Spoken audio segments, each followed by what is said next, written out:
1885년 4월 15일 부활절 아침에 제물포항을 통해서 3명의 선교사가 조선에 입국했습니다. 장로교 선교사인 언더우드, 감리교 선교사인 아펜젤러 부부입니다.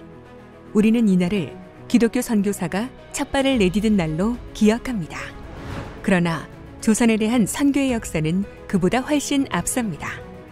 우선 언더우드 선교사가 조선에 오기 전 일본에 잠시 머무는 동안에 조선인 이수정과 만나 그가 번역한 마가복음을 가지고 들어왔습니다. 그런데 이수정은 언더우드를 만나기 3년 전에 수신사의 일원으로 일본으로 건너가 활동 중 복음을 전해 듣고 세례를 받은 후 마가복음을 번역해 놓았었습니다.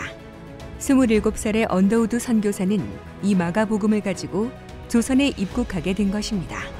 선교사가 선교지에 입국하면서 이미 선교지의 언어로 번역된 성경을 가지고 입국한 경우는 선교의 역사에서 찾아보기 어렵습니다. 이보다 약 20년이나 앞선 1866년에는 영국 웨일즈 출신의 토마스 선교사가 평양의 대동강변에서 27의 나이로 순교하였습니다. 그가 순교하면서 전한 성경으로 여러 사람이 복음을 받아들이게 되었습니다. 서구교회의 조선에 대한 선교는 이보다 훨씬 이전으로 거슬러 올라갑니다. 독일인 선교사 귀출라프는 1832년에 선교의 뜻을 품고 조선 땅을 밟았습니다. 비록 성공하지는 못했지만 조선과 조선인에 대한 사랑을 품게 되는 계기가 되었습니다. 19세기 말 조선은 강력한 쇄국 정책과 위정 척사파와 개화파 간의 갈등에서 발생하는 군란과 정변이 연속되며 서양 문물과 종교에 대한 극심한 탄압이 자행되던 때였습니다. 불안한 정정, 가난한 백성, 관리되지 못하고 있는 국토 등 나라의 위신마저 위태로울 때 미국, 프랑스, 독일, 캐나다, 호주 등 서구의 교회와 선교사들은 기꺼이 조선을 향해 다가왔던 것입니다. 초기 선교사들 중 아펜젤러는 선교차 목포를 향해 가던 중 선박사고로, 캐나다 선교사 맥켄지는 황해도 송현지방에서 고독사로 각각 세상을 떠났습니다.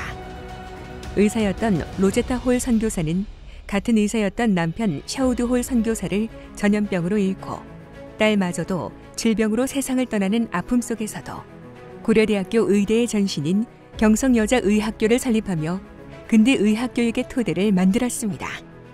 로제타 홀 선교사는 한국인 최초의 여의사 박에스더를 양성한 것으로도 유명합니다.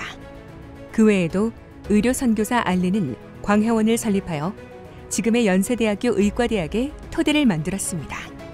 선교사들은 이 밖에도 오산학교, 경신학교, 배재학당, 숭실대학교, 연세대학교, 이화여자대학교 등 수많은 교육기관과 병원 등을 설립하여 독립운동과 건국, 그리고 근대화, 산업화, 정보화 시대의 문을 열었습니다. 오늘의 대한민국을 위한 토대를 만들어 놓았던 것입니다. 지금 대한민국은 전 세계에서 가장 역동적이고 기술과 기능에 있어서 가장 탁월한 나라로 인정받고 있습니다. 10대 무역 강국의 5대 군사 강국, 그리고 K컬처, K푸드 등 한국의 영향력은 전방위적으로 확산되고 있습니다. 교회는 이미 오래전부터 K부흥을 통해 세계 선교에 있어서 미국 다음으로 영향력 있는 교회가 되었고 인구 대비 세계 1위 선교사 파송 국가가 되었습니다. 우리나라에서 가장 먼저 글로벌화된 곳이 바로 교회인 것입니다. 서구 교회는 지금 잘못된 신학 사상으로 인해 그리고 신앙의 세대 계승이 잘 이루어지지 않아 많은 어려움을 겪고 있습니다.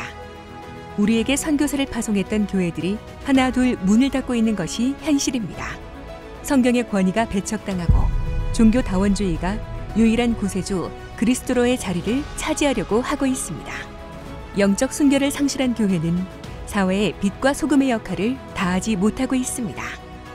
한국 교회는 알지도 못했던 운둔의 땅 조선을 향했던 선교사들을 보내준 서구 교회에 복음의 빛, 사랑의 빛을 지고 있습니다. 140여 년 전 조선이 그랬듯이 지금 서구 교회에 순수한 복음의 물결이 필요합니다.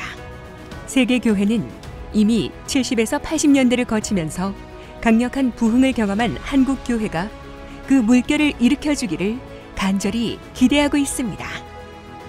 WEA 서울총회는 한국 교회가 품고 있는 순수한 복음을 다시 전 세계로 흘려보내는 저수지가 될 것입니다. 제자 훈련의 강점과 기도와 헌신의 영적 자본을 가진 한국 교회가 사역의 병참기지 역할을 해야 할 때가 온 것입니다.